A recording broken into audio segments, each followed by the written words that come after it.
63 Irwandi naik jabatan. Irwandi yang sedang bersedih tersadar karena suara ketukan pintu kantornya, menghela napas dalam beberapa kali, meminum teh dan berkata, "Silahkan masuk." Lalu melihat jam tangan yang di atas meja, Irwandi meletakkannya ke dalam laci. Pintunya terbuka, Chika menerobos masuk, menggerutu dengan manja, "Senior, sedang apa sih, kenapa lama sekali?" Sembari menutup pintu. "Ada masalah apa?" Irwandi bertanya. Melihat ekspresi Irwandi yang tidak biasanya, Chika yang duduk di seberang meja kerja, melihat kebingungan dan berkata, "Aku datang untuk memberitahumu, besok pagi jam 9 ada rapat seluruh anggota kader tingkat tengah. Tempatnya di ruang rapat nomor 3. "Ya, paham. Terima kasih." "Kenapa kamu tidak menanyakan isi rapatnya?" Chika bertanya heran, "Tampaknya kamu sudah tahu."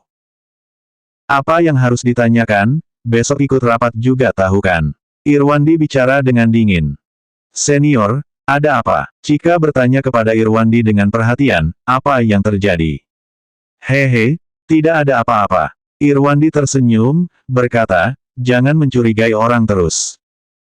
Chika yang kesal, memutar matanya dengan cemerlang, "Kalau tidak mau bilang ya sudah kayak aku sangat tertarik aja." Setelah bicara, mulutnya monyong, wajahnya juga menjadi sebal. Irwandi juga menyadari dirinya bicara dengan terbawa emosi, buru-buru tertawa dan berkata, "Benaran tidak ada apa-apa." Bicara sambil berdiri, menyeduh teh dan meletakkannya di atas meja dan berkata, "Tadi perilakuku yang tidak baik." "Hihi, ini lebih mending." Chika tersenyum sambil mengedipkan matanya. Tapi, di dalam hatinya dia tahu, Irwandi benar-benar ada masalah, mungkin saja ada hubungannya dengan Marena. Irwandi kembali duduk di bangkunya, melihat Chika yang tersenyum dengan mempesona, tersenyum dan berkata, "Aku tahu kalau kamu cepat dapat informasi mengenai isi rapat besok pagi, kamu memberitahu waktu rapat, seharusnya juga memberitahu isi rapatnya." "Kamu betulan tidak tahu ya?" Chika terkejut dan bertanya, "Di kantor sudah tersebar loh." Dalam beberapa waktu ini, dari istrinya selingkuh, cerai sampai cuti sakit, membuat Irwandi kewalahan. Setiap hari ketika mengurus pekerjaannya, masih bisa berkonsentrasi. Begitu pulang kerja, langsung pulang, mana ada waktu untuk berkomunikasi dengan teman kantor. Melihat Irwandi yang tersenyum pahit, Chika mulai mengerti, senyumannya makin cemerlang, berkata, "Senior, isi dari rapat besok adalah pengangkatan dan pembacaan sumpah." Setelah menyetujui persyaratan traktiran dari Chika, Chika pun pergi. Irwandi memantik rokok dan mulai merenung. Perkataan Chika tadi, bagaimana dirinya bisa diangkat menjadi kepala divisi perencanaan. Dan terpikir lagi obrolannya dengan Direktur Miguel yang lalu, obrolan yang random. Direktur Miguel tahu latar belakang edukasinya Irwandi bagus, sejak masuk kantor juga jujur dan pekerja keras, melaksanakan tugasnya stabil dan jujur, juga berinovasi. Dirinya yang stabil dan jujur berkat tahun lalu dia memberikan beberapa inovasi pada kantor pusat, dan membuahkan beberapa hasil. Masalahnya, bagaimana Direktur Miguel tahu tentangnya dan siapa pula yang memperkenalkannya pada Direktur Miguel. Sebagai ketua direktur dari perusahaan, kalau tidak ada yang merekomendasikan kepadanya, mana mungkin dia bisa mengetahui Irwandi. Kalau dipikir-pikir harusnya tidak akan tahu. Saat ini buru-buru menarikku dari pelatihan, berarti sejak awal sudah ada pertimbangan mengenai hal ini, mungkin karena posisi kepala divisi perencanaan ini lebih banyak orang yang memperebutkan, begitu sadis, makanya terundur sampai hari ini. Di saat ini, Irwandi mulai mengerti, waktu itu pernah mengajak Direktur Brusto makan. Direktur Brusto menerima tawarannya dan sangat ramah terhadap dirinya, bukan karena melihat Direktur Miguel bicara dengan Irwandi, dan, saat itu mungkin saja Direktur Brusto mendengar kabar, mengetahui bahwa Irwandi akan naik pangkat. Ini sebenarnya siapa yang bisa merekomendasikan dan memberitahu tentangnya kepada Direktur Miguel, semuanya sudah dikaitkan tapi tetap tidak bisa terpikir orang atau teman yang melakukan ini. Sejak masuk kerja, kalau ketemu masalah dia akan mempertimbangkannya dengan lebih, sebisa mungkin untuk mempertimbangkan sampai detailnya, juga melaksanakan pekerjaan dengan baik. Sering mengintrospeksi kelakuan dan kesalahannya sendiri. Ini juga adalah poin penting kenapa dia bisa menjabat posisi asisten kepala di perusahaan tanpa latar belakang apapun. Tapi, Irwandi untungnya kalau tidak paham, dia akan mengingatnya, tidak membuang masalah yang tidak signifikan, lalu lebih memperhatikan saat bekerja, pasti akan ada saatnya mengerti. Bagaimanapun, dia juga percaya diri bisa menjabat posisi kepala divisi perencanaan ini dengan baik. Irwandi baru merenung belum lama, pintu kantornya sudah diketuk lagi, Direktur Clive Sa masuk, Irwandi buru-buru berputar dari meja kerjanya, mengoper rokok dan menyeduh teh. Direktur Clive Sa dengan ramah mengobrol dengannya sebentar, lalu pergi. Tidak berapa lama, ada lagi teman kantor yang terus-menerus mencari alasan untuk mengobrol. Bahkan sampai teman kerja bagian perencanaan yang sangat dekat, juga mencari alasan untuk mengobrol. Menghadapi ini, Irwandi dengan ramah melayani mereka semua.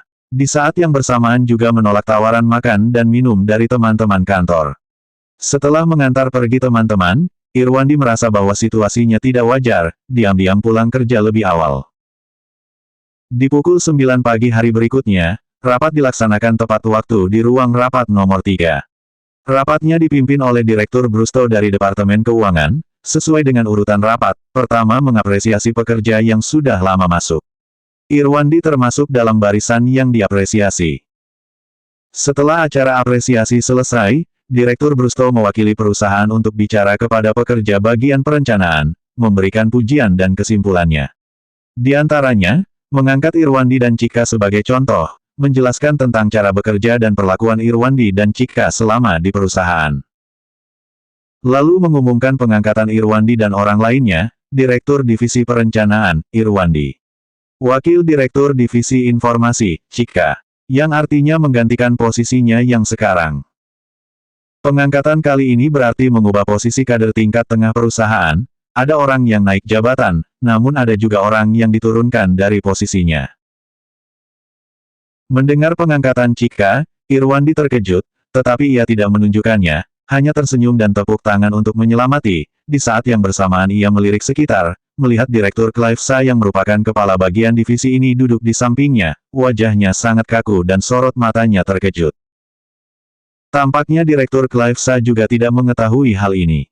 Irwandi berpikir dalam hati, sepertinya Chika punya sesuatu yang tidak diketahui orang, sebelumnya tidak terlalu peduli, namun kalau dipikir sekarang sepertinya ada lumayan banyak rahasia di dalamnya. Pertama, kenapa dia bisa tahu bahwa setelah kembali aku akan naik pangkat? Tidak mungkin hanya dengan mengetahui Direktur Divisi Perencanaan sebelumnya kena masalah, sudah bisa memprediksinya, pasti ada kabar dari perantara lainnya. Kemarin, Chika tahu aku akan naik jabatan jadi kepala divisi perencanaan, kalau begitu seharusnya dia juga tahu kalau dirinya naik jabatan juga, kenapa saat itu dia tidak bilang, malah menyembunyikannya. Bagaimanapun juga kan tidak perlu disembunyikan dariku. Mungkin dia menganggapku orang asing, atau dia sedang melindungi dirinya sendiri. Irwandi agak sedikit stres, namun sangat cepat tersadar lagi. Setiap orang memiliki rahasia, tidak boleh memaksa orang untuk memberitahunya. Bagaimanapun juga, di dalam perusahaan Chika juga sangat baik terhadapnya, tidak mungkin ada niat buruk atau mencelakaiku. Di antara teman kerja begitu saja sudah cukup. Setelah Direktur Brusto selesai bicara, semuanya memberikan tepuk tangan yang meriah. Setelah rapat dibubarkan, begitu keluar dari ruang rapat, Irwandi mendapat banyak ucapan selamat dari teman kantornya, dan tidak sedikit juga yang mengajaknya makan. Irwandi menanggapi semua ini dengan ramah, namun untuk ajakan makannya, dia menolaknya dengan halus. Siang hari makan siang di kantin, saat kembali ke kantor, handphonenya menerima WeChat dari Chika yang isinya stiker sedih, lalu disambung dengan tulisan, aku juga tidak tahu aku akan menggantikan posisimu. Melihat penjelasan ini, Irwandi perlahan tersenyum dan membalas pesannya, selamat ya. Sore hari saat pulang kerja, Irwandi sedang mempersiapkan data untuk pengoperan dan penerimaan tugas, sesuai permintaan saat rapat, dalam waktu 1 minggu, semua data perubahan pekerja harus dibuat pengoperan dan penerimaan pekerjaan dengan baik. Direktur Clive Sa mengetuk pintu kantor. Melihat Clive Sa masuk, Irwandi menjadi paham, sebelumnya mungkin Clive Sa juga mendapat kabar bahwa dirinya akan naik pangkat, kalau tidak mungkin belakangan ini sering datang ke kantornya untuk mengobrol. Di 2 tahun lalu hal ini sangat jarang terjadi. Saat ini posisi Clive Sa tidak mengalami perubahan, tapi Irwandi dia malah bergerak, dan lagi bisa dibilang naik ke tingkat tinggi. Kalau dari segi kepribadian Clive Sa, pasti datang untuk menarik koneksi. Irwandi berdiri, dengan cepat berjalan keluar dari meja kerjanya, mengeluarkan rokok dan memberikannya ke Clive Sa, tersenyum dan berkata, Direktur Clive Sa, ada masalah apa, bisa lewat telepon. Haha, kawan, ini pasti gara-gara aku jarang datang.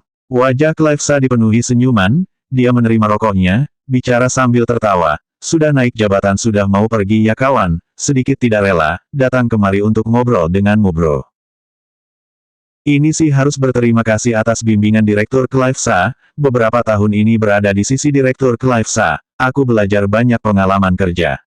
Irwandi bicara sambil senyum, menuntut Clive Sa ke sofa di dekat dinding, lalu pergi untuk menyeduh teh dan meletakkannya di atas meja teh, dan duduk di bangku satu lagi di sebelah meja teh. Memantik rokok dan berkata, Direktur Clive Sa, kalau kamu tidak kemari, aku akan selesaikan hal yang di tanganku, lalu lapor kepadamu. Haha, Direktur Irwandi di antara kita kenapa harus lapor atau tidak lapor, bagaimanapun setiap saat kamu juga mampu menyelesaikan masalahnya dengan baik. Clive Sa tersenyum lebar, kebiasaannya untuk memegang rambutnya yang tipis juga merupakan kelebihannya, setiap kali dia merasa senang, selalu memegang rambutnya sendiri. Hehe, ini adalah tata krama, Irwandi tersenyum dengan ramah dan tulus sambil melihat Clive Sa, berkata, lagi pula, ini juga termasuk tugasmu, Direktur Clive Sa, kalau kamu malas-malasan, aku akan kesulitan. Haha, kamu ini, Clive Sa tertawa senang, mengeluarkan rokok dan memberikan sebatang kepada Irwandi, padahal perginya tiba-tiba, masih saja begitu serius, hal ini harus diajarkan kepada teman-teman yang akan datang berikutnya. Hehe, aku juga belajar dari Direktur Clive Sa. Irwandi tersenyum berkata, kalau mau teman-teman belajar, juga harus belajar dari semangat kerja dan keseriusanmu. Kami berdua tertawa akan beberapa kata yang kami ucapkan. Clive Sa tiba-tiba meratap dan berkata, jujur saja, kalau kamu pergi, aku benar-benar tidak rela. Sekarang orang yang bisa melaksanakan pekerjaan sepertimu tidak banyak, tapi kamu sudah naik jabatan, tidak mungkin kuhalangikan. Direktur Clive Sa, jujur aku pun tidak rela. Irwandi ikutan meratap dan berkata, ini juga terlalu tiba-tiba untukku, sampai sekarang aku masih agak heran, tidak tahu apa alasannya. Sambil bicara, dia diam-diam memerhatikan Clive Sa yang merenung. Lalu saling mengetes satu sama lain, Clive Sa tidak mendapat informasi apapun dari Irwandi. Saat ingin pergi, dengan ramah ingin mengadakan acara pelepasan, Irwandi tidak enak untuk menolak, akhirnya bilang silahkan datang setelah pengoperan pekerjaan. Clive Sa yang disetujui wajahnya sangat senang, lalu ia pergi. Setelah Clive Sa pergi, teman-teman kerja terus-menerus berdatangan ke dalam kantor, sampai waktu hampir pulang kerja, Irwandi mencari alasan untuk menolak ajakan teman kerja dengan halus, menenteng tas dan keluar dari kantor, menaiki bus pulang ke rumahnya. Setelah turun, di sekitar daerah itu dia menemukan sebuah restoran kecil dan memesan 3 sayur dan 2 botol bir. Saat sedang menunggu, melihat handphonenya dan ada WeChat dari Chika. Setelah mengklik WeChat Chika terlihat, belajar merendah sepertimu, sore hari mencari alasan untuk kabur pulang. Malam nanti traktir kamu makan.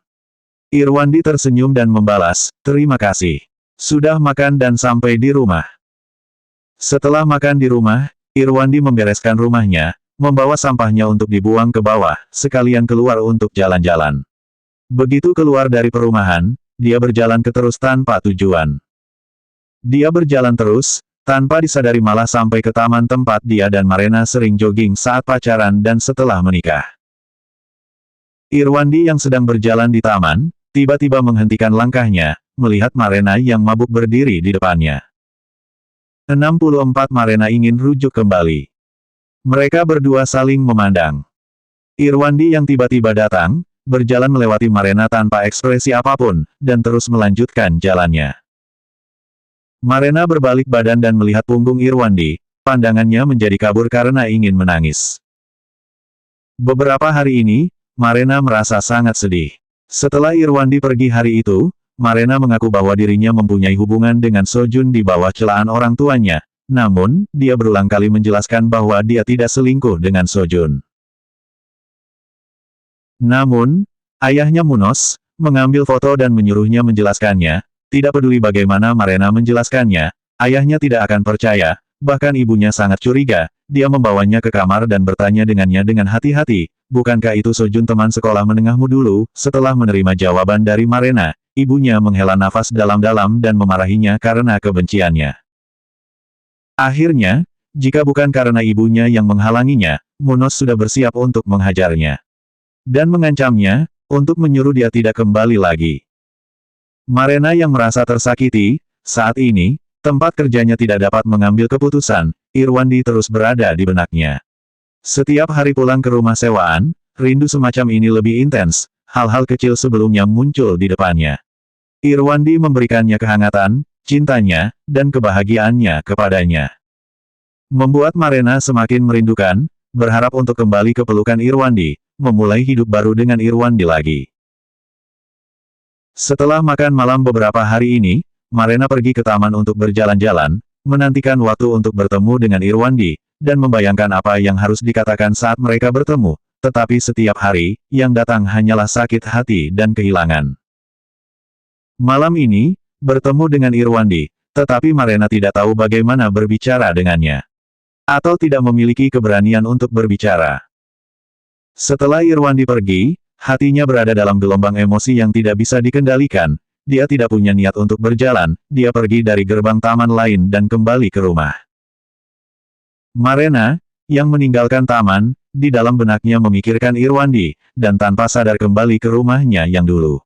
Di lantai bawah melihat lampu di rumah sebelumnya, mengumpulkan keberanian untuk naik ke atas dan memutuskan bahwa apapun yang dilakukan Irwandi padanya, dia akan menunjukkan kerinduannya dan cintanya kepadanya. Membuka pintu dan memasuki ruangan, lampu di ruang tamu menyala, pergi ke pintu ruang kerja, kebetulan bertemu dengan Irwandi. Irwandi keluar dari dalam ruang kerja karena mendengar ada suara di luar pintu. Marena berhenti dan menatap mantan suaminya dengan tatapan mata murung. "Apa yang kamu lakukan di sini?" Irwandi bertanya dengan tenang. "Aku datang ingin menemuimu." Marena menahan keinginannya sebelumnya dan berkata dengan suara bergetar, "Bagaimana kabarmu saat ini?" "Kamu datang tepat waktu." Irwandi kembali ke ruang kerjanya, mengeluarkan jam tangan emas, menyerahkannya kepada Marena dan berkata, "Aku ingin mengembalikan jam tangan ini kepadamu." "Dari mana jam tangan ini?" Marena sedikit bingung dan bertanya, "Mengapa kamu mengembalikannya kepadaku?" "Haha, kita sudah bercerai, tidak perlu berpura-pura." Irwandi tersenyum mencibir, meletakkan jam tangan itu di tangan Maria, berjalan ke ruang tamu, dan berkata, "Tidak ada gunanya untuk berpura-pura lagi." Marena membawa jam tangannya dan bertanya, "Aku benar-benar tidak tahu." Berhenti sejenak dan berkata lagi dengan lembut, "Bisakah kamu memberitahuku?" Berdiri di ruang tamu, Irwandi berbalik badan untuk melihat Marena dan berkata, "Mungkin kamu tidak ingat, mungkin ada terlalu banyak barang yang sudah dibeli. Aku akan mengingatkanmu, sebelumnya 100 juta yang ada di dalam buku tabungan, pergi kemana, bukankah untuk membeli jam tangan ini?" Seketika wajah Marena memucat, dia melihat dengan teliti, apakah memang jam tangan yang dibeli untuk Sojun. Kemudian dia dengan cepat menjelaskan, "Suamiku, jangan salah paham, jam tangan ini sebenarnya milik Sojun. Jadi waktu itu Sojun ingin membelinya, tetapi dia tidak punya cukup uang, kemudian, aku meminjamkannya kepadanya." "Tolong jangan panggil aku suami. Aku tidak berani." Irwandi mencibir dan berkata, "Kamu bilang uang itu dipinjam, apakah dia membayar kembali uang itu?" Marena terdiam, dan bergegas berkata, "Sudah dikembalikan, di kartuku." "Haha." Irwandi tertawa dengan marah, "Marena, apakah kamu pikir aku bodoh atau kampungan? Harga jam tangan ini mendekati 200 juta, dan gajimu cukup besar, apakah perbedaan harga jam tangannya itu dan gaji yang ada di kartumu tidak jauh berbeda? Uang gaji yang ada di kartumu masih belum cukup untuk membelinya." "Suamiku." Marena menangis sedih. "Aku katakan, lain kali tolong jangan panggil aku suami. Aku tidak suka dengan panggilan itu." Irwandi berkata dengan marah, "Tolong lain kali, jangan kembali lagi, kita sudah bercerai, selainnya orang lain melihat kita berdua, maka itu adalah hal yang tidak baik." Berhenti sejenak dan berkata lagi, "Jika tidak apa-apa lagi, kamu bisa pergi." "Suamiku." Marena menatap Irwandi dengan air mata yang mengalir dan berkata dengan sedih, "Setiap hari, aku merindukanmu suamiku, aku sama sekali tidak bisa tidur." Irwandi tertegun, dia tidak menduga Marena berbicara seperti itu, lalu dia berkata dengan sedih, aku tidak berani menerimanya, tolong lain kali jangan rindukan aku lagi. Tapi aku mencintaimu. Aku benar-benar mencintaimu. Marena menggelengkan kepalanya dan berkata dengan sedih, suamiku, apakah kamu sudah melupakan manisnya dan kebahagiaan yang dulu kita miliki bersama? Tatapan mata Irwandi menjadi murung, dan dia menutup matanya dan berkata, kamu pergi saja. Tidak ada yang perlu dibicarakan lagi, biarkan yang sudah berlalu pergi. Sambil berbicara, Irwandi berbalik badan dan bersiap pergi ke ruang kerja. Marena segera mengikutinya, memeluk pinggang Irwandi erat-erat dari belakang, menempelkan wajahnya di punggung suaminya dan terisak, suamiku, aku menyesal, aku tidak bisa tidur beberapa hari ini, aku merindukanmu setiap hari, makin aku merindukanmu, aku semakin sedih. Irwandi dengan lembut dan tegas menyingkirkan lengan Marena dari pinggangnya dan dengan tenang berkata, kita sudah bercerai. Kalau begitu kita rujuk kembali. Suamiku, mari kita rujuk. Marena berkata dengan penuh semangat, hari kedua setelah perceraian, aku menyesalinya. Rujuk tidak mungkin bisa dilakukan. Kamu menyesal, dan aku sama sekali tidak menyesal. Irwandi bicara dengan nada acuh tak acuh, dan ada nada kemarahan, aku hanya menyesal bahwa aku tidak menghajar Sojun sebelumnya. Jadi sekarang sama sekali tidak ada peluang. Suamiku, Marena berteriak panik, dan memeluk Irwandi menjadi lebih erat, suamiku, tolong jangan. Perkataan ini membuat Irwandi marah, dia menyingkirkan tangan Marena dan menatapnya, kenapa, aku merasa sedih sebelum aku membalas dendam. Jika kamu ingin membalas dendam, apakah kamu akan membalas dendam padaku? Melihat wajah Irwandi yang marah, mendengar perkataan Irwandi yang dingin, Marena menggelengkan kepalanya dengan panik, meraih tangan Irwandi dengan erat, lalu dengan menangis berkata, suamiku, kamu salah paham, aku tidak ingin kamu terluka. Melihat Marena dengan rambut berantakan dan air mata di wajahnya, Irwandi tertawa, menyingkirkan tangan Marena, dan menyeringai, Marena, apakah kamu takut aku yang terluka atau Sojun yang terluka? Berhenti berakting di sini. Dengan begini membuatku merasa bosan kepadamu.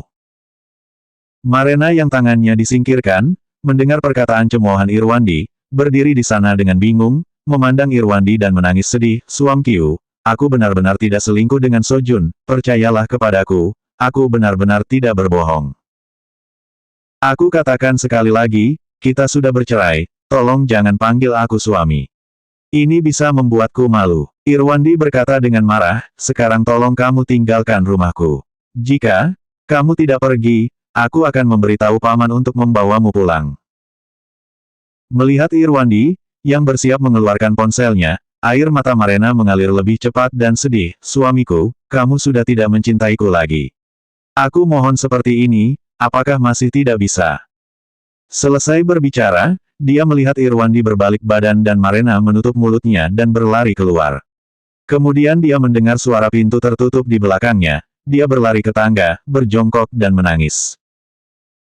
Tapi tidak tahu, Irwandi yang menutup pintu, dengan mata basah melalui mata kucing yang ada di pintu, Irwandi melihatnya berlari ke tangga. Setelah beberapa saat, tidak melihat Marena keluar, Irwandi dengan lembut membuka pintu, perlahan-lahan berjalan ke tangga dan melihat keluar, sosok Marena sudah pergi, di bawah kekhawatiran, Irwandi dengan cepat mencari ke bawah tangga. Marena sama sekali tidak ada di bawah, Irwandi berlari keluar dari perumahan dan melihat lampu jalan di kejauhan, tampaknya Marena sedang berjalan perlahan dengan kepala tertunduk. Melalui gerbang, Irwandi dengan cepat mengikutinya dan memastikan bahwa itu adalah Marena. Dia mengikutinya diam-diam dan melihatnya masuk ke sebuah perumahan, dan kemudian Irwandi menghentikan langkahnya. Dia menghela nafas dengan sedih, sekarang Marena hanya ingin rujuk, tapi dirinya tidak menyadari kesalahannya atau meminta maaf. Dan masih mengatakan bahwa dia masih mencintai dirinya, tetapi dirinya tidak merasakan cinta Marena kepadanya. Mencintai orang lain, bukan berarti mengatakan bahwa cinta adalah cinta dengan mulutmu sendiri, tetapi membuat orang yang dicintai merasakan dan mengakui. Selanjutnya 65 Marena datang ke perusahaan untuk mencari Irwandi.